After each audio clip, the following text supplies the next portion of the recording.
ایران میں سفارت خانوں پر حملے۔ دنیا بھر میں سفارت خانوں کے تحفظ کے لیے ہر ممکن کوشش کی جاتی ہے۔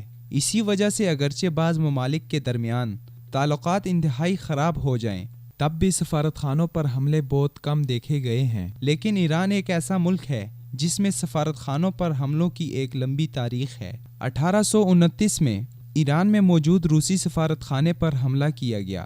اس حملے میں تمام سفارتی عملہ اور روسی سفیر تک ذبح کر دیے گئے۔ اس واقعے کے بعد ایران کے بادشاہ فتح علی خان نے ممکنہ روسی حملے سے بچنے کے لیے روس کے حکمران کو 88 قیراط کا شاہی ہیرا تحفے میں دیا۔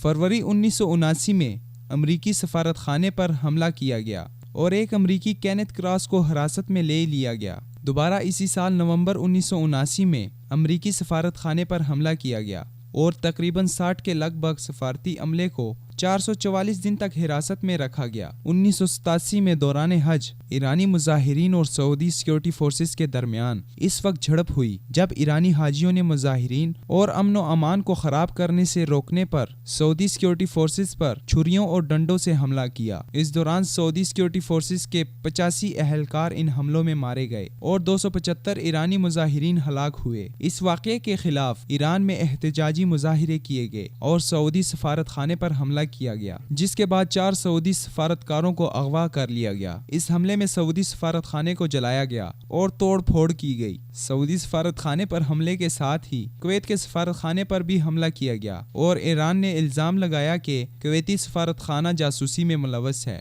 2006 میں ڈنمارک کے سفارت خانے پر حملہ کیا گیا، جس کے بعد سفارت خانے کو خالی کرانا پڑا۔ 2009 میں پاکستانی سفارت خانے پر حملہ کیا گیا اور پاکستان کا سبز ہلالی پرچم جلا دیا گیا۔ اس کے باوجود پاکستانی میڈیا نے اس واقعے کو کوئی قابل ذکر کوریج نہیں دی اور اب تو پاکستانی میڈیا والے بھی یہ بات بھول گئے ہوں گے۔ اسی سال ایران کے انقلابی گارڈز نے بھی پاکستان میں دراندازی کی اور سیکیورٹی فورسز نے کارروائی کرتے ہوئے 3 ایرانی افسران کو ہلاک کر دیا۔ 2011 میں برطانیہ کے سفارت خانے پر حملہ کیا گیا اور برطانیہ کا جھنڈا اتار کر ایرانی پرچم لگا دیا گیا۔ برطانوی سفارت خانے کے سابق سیاسی مشیر حسین رسام نے بتایا کہ اس حملے میں کسی شخص پر فرد جرم عائد نہیں کیے گئے۔ برطانیہ نے اس واقعے کے بعد ایران سے تعلقات ختم کر دیے اور 4 سال بعد 2015 میں برطانیہ نے دوبارہ اپنا سفارت خانہ ایران میں کھول دیا تھا اور اب 2016 کے آغاز میں ہی سعودی سفارت خانے کو جلانے کے واقعے نے ایران میں موجود تمام سفارت خانوں کو تشویش میں مبتلا کر دیا۔ ایرانی صدر حسن روحانی بھی اس واقعے سے کافی پریشان ہیں، کیونکہ وہ جانتے ہیں کہ ان کے اپنے ہی اداروں کے پالے ہوئے بسیجی ملیشیا کے لوگ قانون کو کسی خاطر میں نہیں لاتے اور ان کی پش پناہی کرنے والے بھی ایرانی ادارے ہی ہیں۔